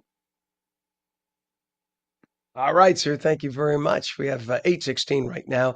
The temperature in northern New Jersey, 39, 33 degrees in Trenton, 35 in Cape May. In terms of traffic, we have a down pole now on 35 northbound by Sycamore Avenue in Shrewsbury. All lanes are closed. There's a disabled vehicle on I-78 eastbound, east of exit 12, which is Perryville Road in Union. Center lane of 3 lanes closed. Over to the New Jersey Turnpike we go. There's a crash on the Turnpike Inner Roadway southbound north of Interchange 12, Carteret-Rahway in Carteret 2, left lanes blocked. And at Newark Liberty International Airport at Terminal B, there is pothole repair occurring on level 1. So if you need to be dropped off for Terminal B, go to level 2 or level 3. Don't try to wait for level 1. You could just go inside the airport and take an elevator or an escalator down, or just walk down the steps half a level. Because the level 2 is considered the mid-level, the half level between 1 and 3. So that's the easier way to go. Your Hudson River crossings right now, Lincoln is going to cost you 40 minutes in. Holland is 30, and the GWB upper and lower levels, 40 to 45 minutes in. Upper level is what's on the screen right now with those trucks approaching the bottom of your screen. It is 8:17. Digital tools are playing a bigger role than ever in how small businesses grow, especially here in New Jersey. But as technology evolves, so do the policies and the challenges surrounding it. Brendan Thomas is the executive director of Internet for Growth, an organization focused on supporting small businesses and advocating for responsible digital policies. Good morning to you, Brendan. Good morning, Ken. Thank you so much for having me on today. Good to have you on, and just elaborate a little bit more on the mission of Internet for Growth. Are you there to help private business use internet wisely? What's the exact purpose? You have it exactly right. We are a nationwide coalition of thousands of small business and creators helping the public and policymakers to understand the importance of technology to Main Street today. Every business in an online economy is a technology business. And so we want to ensure that policymakers create better data privacy and other policy to support innovation, jobs, and growth across the country, and especially in New Jersey, where we recently launched. We produced a poll showing that digital tools are an affordability issue, which is a major issue on the campaign trail today. And so we want to help New Jersey policymakers especially understand that a better policy can support their constituents. It's not just a big tech issue, it's a small business issue. So who's involved in the organization, and what led to the creation of Internet for Growth? Well, I'm reporting to you today from Washington, D.C. We are an advocacy organization that focuses on Congress and state legislatures. We have, over the last few years, assembled a nationwide coalition, as I said, to broadcast the perspective of small businesses and creators who depend on digital advertising, marketing, and media. But it's an entire ecosystem of tools that local economies and consumers in New Jersey and across the country rely on to save money, to receive personalized content and opportunities. we're really concerned about a larger issue that goes under the radar, but probably isn't appreciated enough in today's economy, which is the information that travels over a free and open internet. And as politicians or policymakers in the public become more concerned about data privacy, we want to make sure that they strike the right balance so that essential information that the economy needs to run doesn't disappear. And when it comes to issues of the definitions of data or platform policy or how businesses may access information to serve their customers online, we want to make sure that legislation or regulation doesn't go too far and actually choke off the information that people need to connect and communicate. Why would you say digital advertising is such a critical tool for small businesses right now, and specifically here in New Jersey? Think about all the amazing free tools that a business has today that they never had 20 years ago or even 5 years ago. There's a plethora of platforms, from streaming content to advertising and marketing, retail media. If you're a consumer brand today, chances are you have an advertising function where you can connect consumers to products online.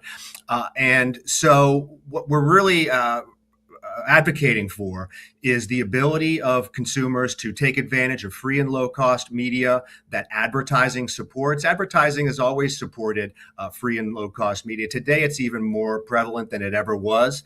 And I think you would be surprised if restrictions on personalized advertising or customer data were to take effect, the effect on prices for consumers in an economy where people are concerned about prices. The ad-supported internet is largely free, including many products and services that you might never think of, everything from maps and navigation to search and social media, where small businesses can make themselves known and connect with new customers. And then, of course, if you really want to engage in advertising, you can do it at a low cost. You can target the right audience, and it's a benefit to consumers too, who have can avail themselves of more choice and convenience online.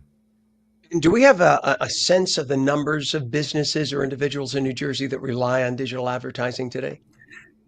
Every business relies on digital advertising today. As I mentioned, whether if you're online, you rely on digital advertising because advertising powers the internet.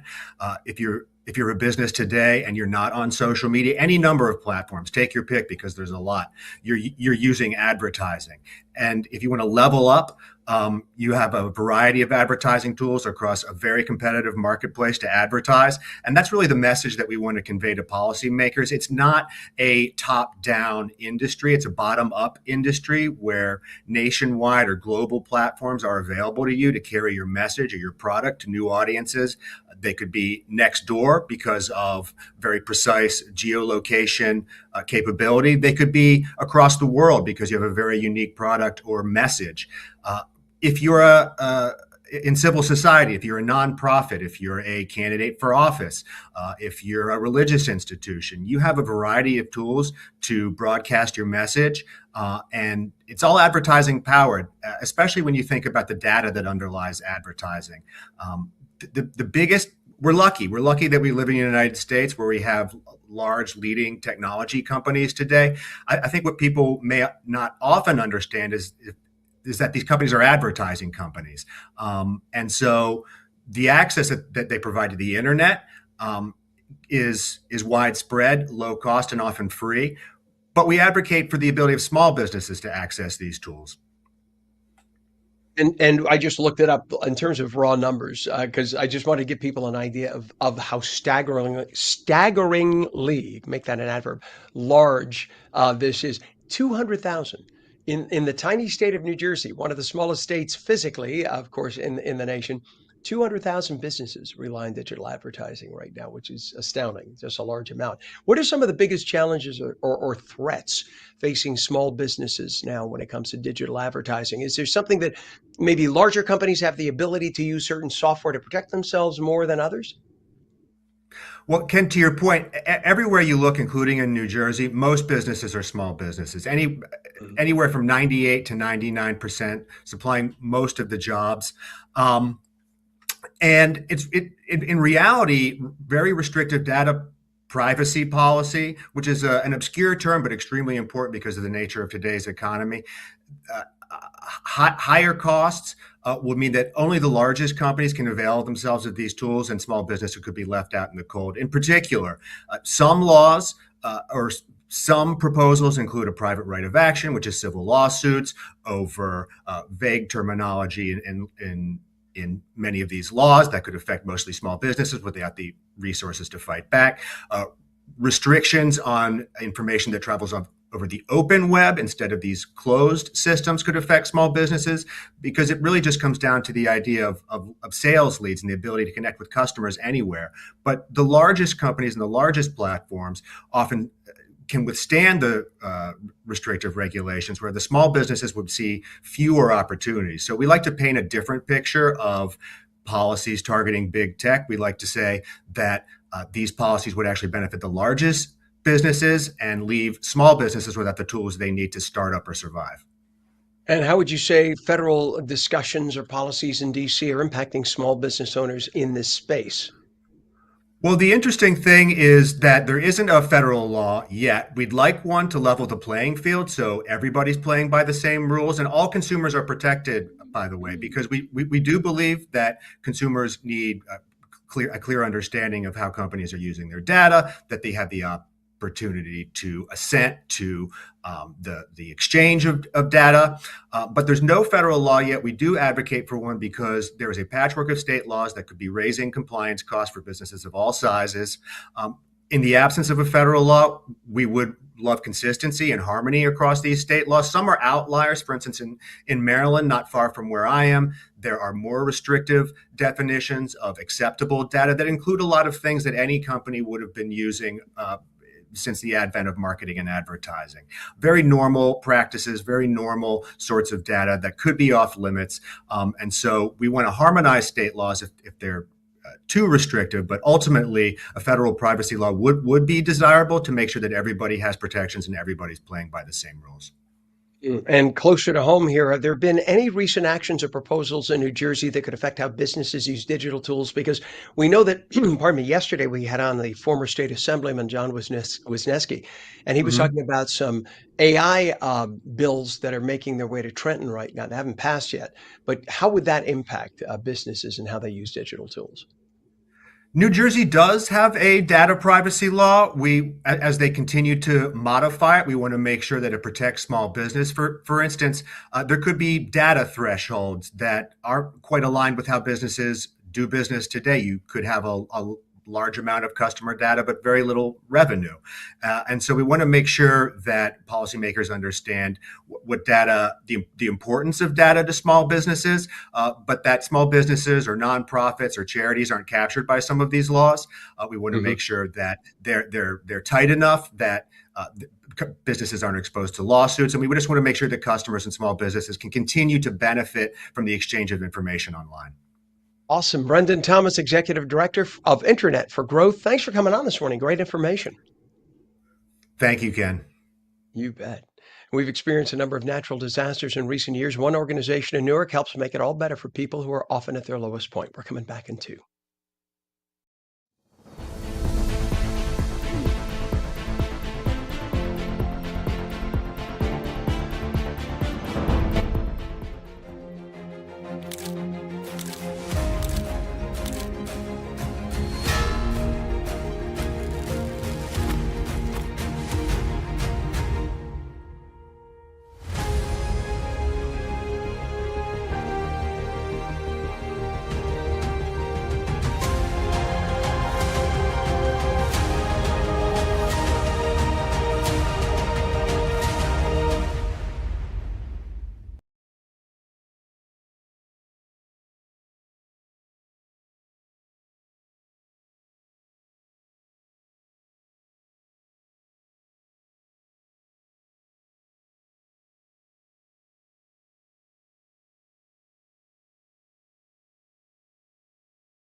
Good morning. It's Wednesday, March 25th, 2026, 39 degrees right now at 8:30. I'm Ken Rosato. Welcome back to On New Jersey Mornings. Partly sunny today, highs mid-50s.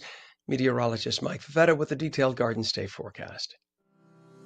This weather is brought to you by Audio Nova, your hearing experts, serving all of New Jersey with 13 locations. All right, Mike, it's all yours. Warming up, warming up, warming up. Warming up. You almost can't see your breath this morning outside. We're trying to get into the warmer days of spring, and I think by tomorrow it'll feel fantastic. Today is like a transition day. We start off really chilly, but eventually see the sun warm us up into the low 50s, even across southern New Jersey with that southerly breeze today. Temperatures inland warming into the mid 50s, but still a little cooler in the 40s at the coast, thanks to that wind coming off of the water. That's also where you'll find less of an allergen issue, but inland, the tree pollen back up to the moderate level today as those breezes blow, and the weeds, grasses, and molds not an issue until we get to later on in the season, usually May. That's a time when we'll start to see those allergens pop. Today's high of 50 degrees, slightly below average, but nowhere near the record. At least our daylight hours are getting longer, indicating that with spring working in our favor, we get some milder weather each day, but of course, a little bit of the wet weather takes over heading into tomorrow night and Friday morning. That will be short-lived because into the weekend it's dry, it's chilly again, and we start off next week on a nice mild note. So with the futurecast showing a little sprinkle later on tonight, mostly in northern New Jersey, that clears out, bringing back lots of sun by tomorrow afternoon.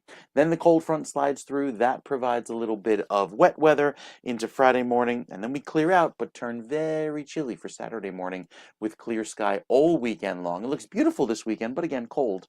That'll take us into Sunday and Monday. So the next several days featuring a nice warm up into tomorrow. And then as we head into Friday morning, rain takes over to wrap up the work week. Saturday and Sunday, chilly but dry. And early next week, we'll see those temperatures rebound again back into the 60s as soon as Monday. So some pretty milder weather on the way, even a little bit cooler down the shore by a few degrees. But again, keep in mind with the water temperature so cold, the Atlantic's still in the 40s.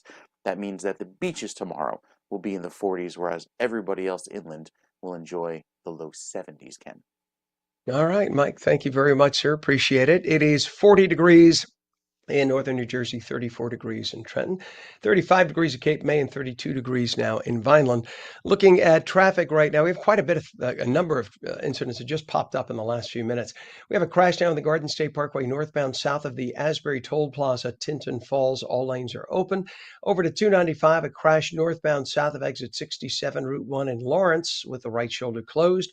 Disabled vehicle now on 676 southbound, north of exit 5, which is in Camden, one left lane closed, and a down pole on Route 35 northbound by Sycamore Avenue, Shrewsbury. All lanes are closed. On 78, there's a disabled vehicle it's eastbound east of exit 12, Perryville Road in Union Township. Center lane is closed. Crash on the turnpike now, inner roadway southbound north of interchange 12, Carteret-Rahway area. 2 left lanes blocked. At Newark Liberty International Airport, if you're being dropped off at Terminal B, avoid level 1 because they're doing pothole repairs. So if you dropped off at levels 2 or 3, you could always go inside, take the elevator, escalator down a flight if you have to, but just avoid the traffic on level 1. You don't want to miss your flight because of pothole repairs. Checking the Hudson River crossings, Lincoln is going to cost you 35 to 40. Holland is 30 to 35. And GWB upper and lower levels moving very slowly this morning, 45 minutes at least. This is the upper level you're looking at, making your way into Manhattan. 8:34 is our time, and when disaster strikes, it's often in the most unexpected moments. And for many families, it can be one of the most difficult days of their lives. Well, that's where restoration professionals step in. Peter Kane is the owner of PuroClean of Newark, and he's here to talk about his journey from first responder to helping communities recover and rebuild across North Jersey. Good morning, Peter. Good morning, Ken. Thank you for having me. Good. Thank you. Good to have you on. Peter, talk about where were you a first responder and what did you used to do? I used to work as a firefighter in the city of Orange, New Jersey. Okay, so obviously seeing what just happened to the Port Authority guys. Port Authority are triple trained, right? They're firefighters, EMTs, and police trained for all three, and they were just doing their job on Sunday night when the incident occurred. I'm sure you took note of that. When you see things like that happening to people who do what you did, I'm sure that hits home. Yeah, absolutely. And I have a lot of family and good friends who serve as first responders as well definitely hits home. 100%. Well, now, with all that experience as a first responder, is that what led you to this kind of work? Yeah, absolutely. I mean, at Puro Clean, we are known as the paramedics of property damage. So, for instance, last night I received a call for distress from a building manager that we provide services for at 3 o'clock in the morning, and a unit owner left the sink running, and they flooded out 4 stories. So, being able to quickly dispatch my team and respond and triage, and just basically put a plan together that says, "Hey, we've got this large scale disaster. How do we empathetically and compassionately respond, but also tactically respond in order to work as efficiently as possible to reach the desired outcome?" Yeah, and it's for those who don't realize, a company like PuroClean, when there's a fire or a flood, and you as the owner come in and you don't know where to start, everything is destroyed, everything looks awful. You're just at that point, you're at your lowest emotional point.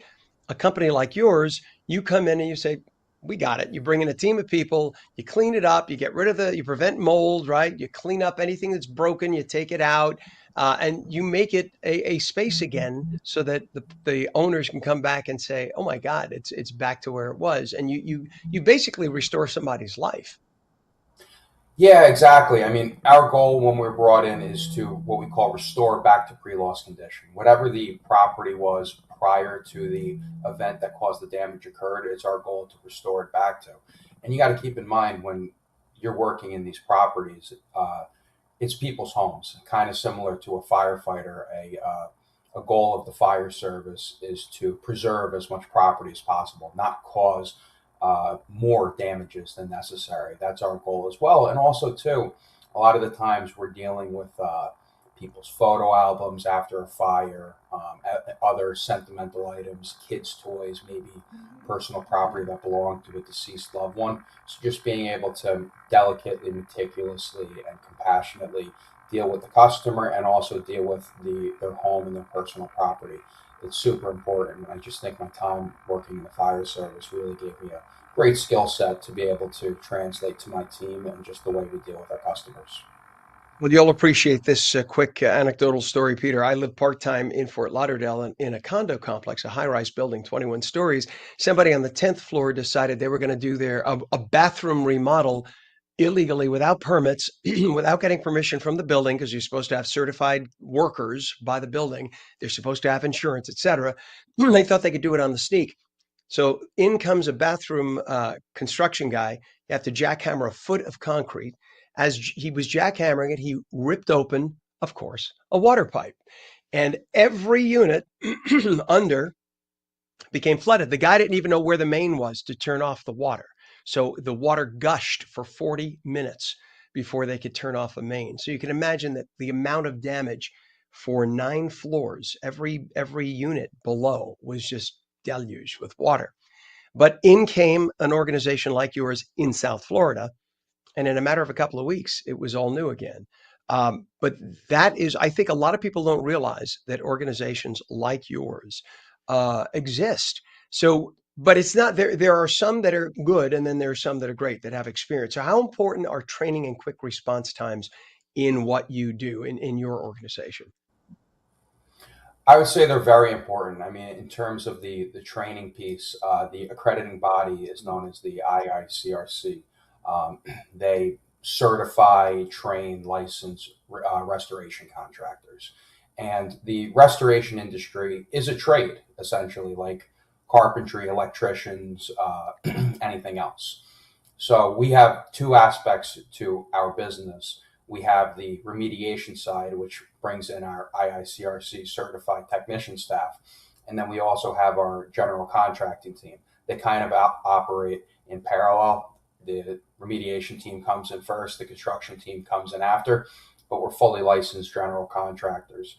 And as you mentioned with the response time, it's imperative because to isolate and triage and quickly get damages under control, it can have exponential impact as to the extent of the damages, both on a fiscal perspective as well as just the time that it's going to take to get these properties restored. So time is the number one enemy. in our world. The quicker we can get out there and get things done, the better. And just a quick tidbit that I would mention to any homeowners, anything else out there, like the situation Ken mentioned, know where your water shutoffs are, know where your gas shutoffs are, know where your electric shutoffs are, because when an emergency happens, you don't want to be scrambling and calling the fire department, calling a plumber. You want to be able to quickly isolate it, shut things down, because it's the difference between a small isolated one-room incident and having to redo your whole home. Yeah, in this case, it was 10 stories. It was quite expensive, as you can imagine. Thankfully, it got done. But now, insurance does handle remediation like yours from PureClean. I'm assuming most of the time, correct? It all depends on the circumstance, so I guess. Yeah. So insurance is designed to cover a sudden accidental peril. So, assuming that there's no specific exclusions in the policy, which more often than not there is, for instances like flood, unfortunately, you would need separate flood policies for that. Your typical homeowner's policy is going to cover for contractor negligence, like you mentioned, little Timmy flushing an action figure down the toilet and overflowing the toilet, to something as simple as a broken water heater flooding out basement. So by working with a certified restoration firm such as PureClean, we're able to work directly with your insurance company as well as you to provide a transparent billing process that ultimately makes sure that the work is done properly, and that to help ensure that you have no out-of-pocket exposure outside of any fiscal responsibilities such as a deductible or a copay or something like that. What's a website for more information, Peter? You could go to puroclean.com/pn-nj to see our page. And PureClean has a plethora of resources for homeowners, property managers, insurance professionals. We're just here to be a wealth of knowledge to the community. The people to call when most in need, PureClean of Newark. There we go. Peter Kane, owner of PureClean of Newark. Thanks for coming on this morning, and thanks for doing what you do. Thanks a lot, Ken. Have a nice day. You too. It is 34 degrees now in Trenton, 39 in northern New Jersey, 8:43. When we come back, 6 years after rioters in Baltimore tore down the Christopher Columbus statue there, it's back up. Only this time, it's on the grounds of the White House. We'll explain when we come back in 2.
Welcome back to On New Jersey Mornings. I'm Ken Rosato at 8:45. We check the weather forecast near you with meteorologist Mike Favetta.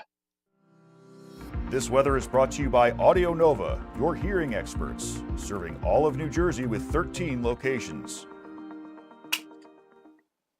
And Mike, we got a caller who's standing by. So after your weather, I just want the caller to know we will quickly hit you before we do our topic with Andre Domina from the Italian American One Voice Coalition on Christopher Columbus. We got a lot. It's a busy show, Mike. Going on. Just That's when Mike right. thinks And I'm napping. it always happens right as we're wrapping up the show too. all these Because things this to is come when people are together. waking up. That's it. Hey, we start off Everybody's this getting up. morning, Ken. Yeah, we've got some beautiful weather. So if you're waking up now and joining us, you've got a fantastic forecast ahead. A little bit of dry weather still to the north and western corner of the state, but some more rain should help quell that area of New Jersey. With the milder weather on the way today, we're looking good. Warming up through the mid-50s. This is average for March, but tomorrow will feel like a little taste of summer as we enjoy some continued dry weather. Get a little sprinkle on the way for tonight, but we're forecasting drier and warmer than average weather for the rest of the month of March, even into the first few days of April, with most of that heat concentrated down to the south and west. So tomorrow might make it up to 70 across most of the state with some afternoon sun, then some clouds and showers roll in, and then bringing us back to milder weather next week with another warm up on the way by the middle of next week. So some impressive warmth that takes over just in time for the first few days of April. Just have to make it through the chilly start on Saturday morning. But beyond that, looking pretty good, Ken. I love chili. I'll take a bowl, please. Little cheese, little onion.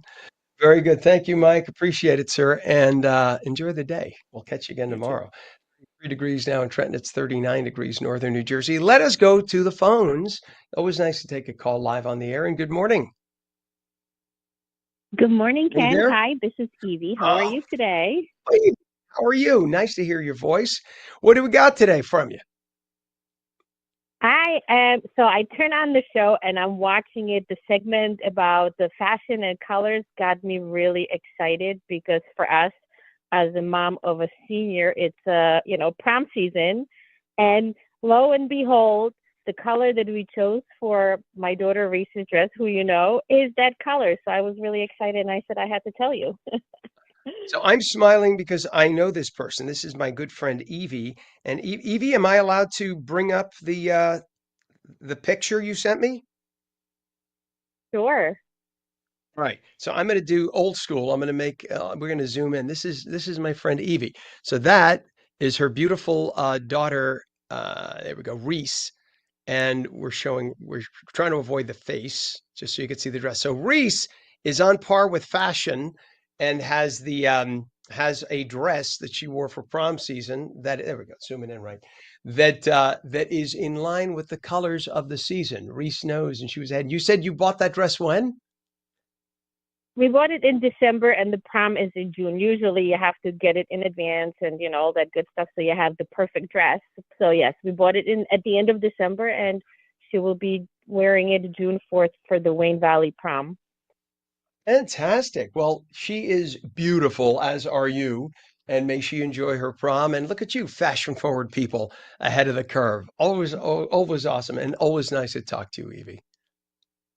Yes, thank you, thank you. And I wanted to just give a shout out your other two segments that were equally as wonderful, talking about small businesses and how to help them and how to help someone in crisis. It kind of goes along the line with the work that I do. So good work, Ken.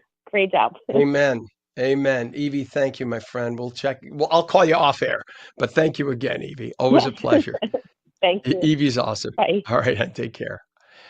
So yeah, the Evie is she's a paralegal who runs an organization basically to help people understand in business, understand compliance. So we've had her on before. We definitely have to have her on. It was nice that she was on there listening.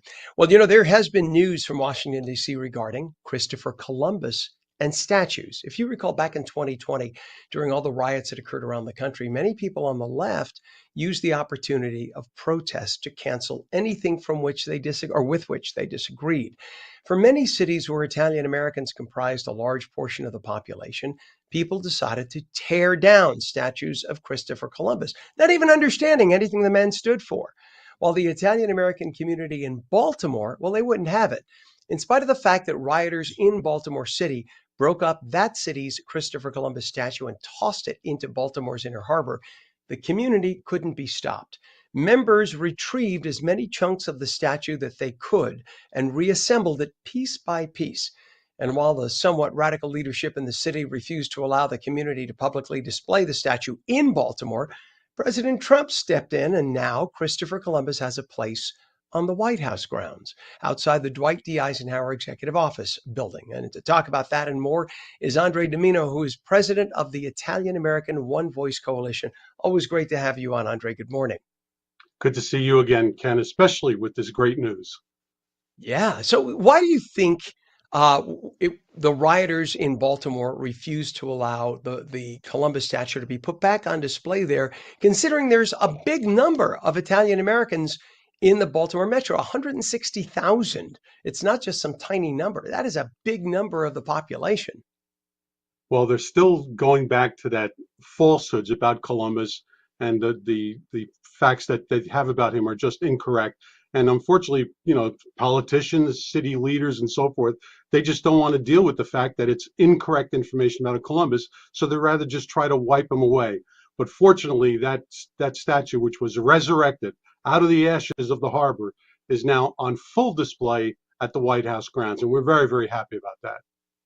Yeah, just to clarify for everybody, number one, Christopher Columbus was never himself a slave owner, ever. He never enslaved anyone personally himself. People who came after him, yes, including some people who were part of the future expeditions when he was the first. So people who came after him, some of them did bring back slaves. Christopher Columbus didn't. So why are we attacking Christopher Columbus? And then number two, I know that a lot of people attack him, Christopher, on the use of the term savage. But a lot of people don't understand the translation. And he wrote it in Spanish and in Latin. The word salvatus in Latin, and I'm trying to think what it is in Spanish. I'm forgetting now at the top of my head, and I speak Spanish. But it means saved or salvation. It means somebody who was not previously Christian, who was baptized, and they become a Christian. So when explorers came to islands and found people who had never been exposed to Christianity, the people there are referred to as salvati, or savages in the French and English. Doesn't mean that they're animals. It means they had not been baptized. So it's because people don't understand the translation of language. They think, oh, those racist people from Europe thought they were savages. Yeah, look up the word savage. Well, in fact, if you check the facts, you'll see that Columbus actually preserved and helped the Taino tribe against the Carib tribe, who they were cannibals. And he actually defended the Taino tribe. And a lot of these falsehoods were totally debunked by an indigenous person himself who's written 4 books defending Columbus, Rafael Ortiz. So that's why we tell people, check the facts and don't go with this brainwashing that's been going on for so long. And the Italian American One Voice Coalition did a very smart thing in terms of Italian Americans love Native Americans. This is not a matter of a fight between the two. On the contrary, Italian Americans and Native Americans share a lot in terms of family values, etc. And I know that the Native American Guardian Association and the Italian American One Voice Coalition work together on this, correct? Yeah, absolutely. We have a milestone alliance that started back in 2024, whereby we connected with them because, the Native Americans, they want to preserve their heritage as well. Names like the Chiefs and the Redskins that are being wiped out from town, schools and so forth, and teams, they want those back. So the way that they want to preserve their heritage, we want to preserve Columbus as our symbol. And we've now formed this alliance where we work together in unity and not against each other. So we want to celebrate Indigenous people and Native Americans on their own time and leave Columbus Day and Columbus to us. Yeah. I mean, listen, America's America because of our indigenous population, our native people, and God bless them. And yes, some horrible things did happen. And there's no question. It's part of the history. What we do as Americans, though, is we don't erase it. That's not the way you deal with issues. You correct it. And, we fought a civil war to correct the sin that was slavery, and we fixed it. We got rid of it. Is there still many miles ahead to go? Yes. But the fact is that as a country, we realized, hey, this is not what we're going to do as a people. And we slap ourselves for it and we correct it. And that's what we do. And the same thing with Christopher Columbus. You're trying to look at Christopher Columbus, not you, but people are trying to look at him through a prism, through a lens from 2026, when you need to look at him through a lens of the 1500s. And when you do that, you realize, if anything, he was considered a radical on the other side because he was being so kind about the people whom he encountered. There were many people who said just enslave them all. That's not what he did personally at all. Well, Columbus really, of course, is so important to Italian Americans because he was the symbol of an apology or an atonement for the terrible treatment that Italian immigrants had, especially the largest single-day lynching that ever occurred. That's why in 1892, the first Columbus Day was proclaimed by President Harrison to honor and atone to Italian American immigrants. And that's why for our ancestors, we got to continue to preserve that iconic symbol. But also, don't forget, he united the continents. That was like going to the moon back then. And really, it's really an attack on Western culture, not just Italian Americans when they go after Christopher Columbus. Entirely. And I'm glad you pointed that out, that it's not like Italian Americans said, we're going to select this man to represent us.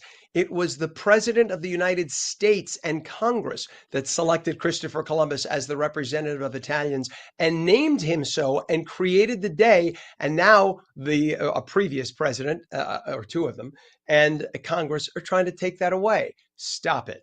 Just stop it, because we can find sin in every culture. What we should do is seize on the benefits and the pluses from those cultures. Well, and talking about presidents, of course, this past October, President Trump did come out with a full proclamation defending Columbus Day completely, and we were very pleased to see that. And I don't know if you know, but back then actually started the process of getting a statue at the White House, where the Conference of Presidents of major Italian American organizations, of which our organization is a member, was approached to get a statue, and they looked around and they worked with the people in Baltimore to get that statue brought to the White House. And now we have President Trump, who brought that statue to the White House grounds, thanks to Basil Russo and the Conference of Presidents of major Italian American organizations. So now we've got a physical representation, a very tangible representation of the connection of us to that Christopher Columbus iconic symbol. Amen. Amen. All right. The organization is the Italian American One Voice Coalition, IAOVC.org. Andre Domino, president of the Italian American One Voice Coalition. Thanks for coming on today. Thank you, Ken. You bet. And it is coming up on 8:58, and that is on New Jersey Mornings for your Wednesday. I'm Ken Rosato. We'll catch you again tomorrow morning, starting fresh and early, bright and early, 7 a.m. Till then, make it a great day. Take care.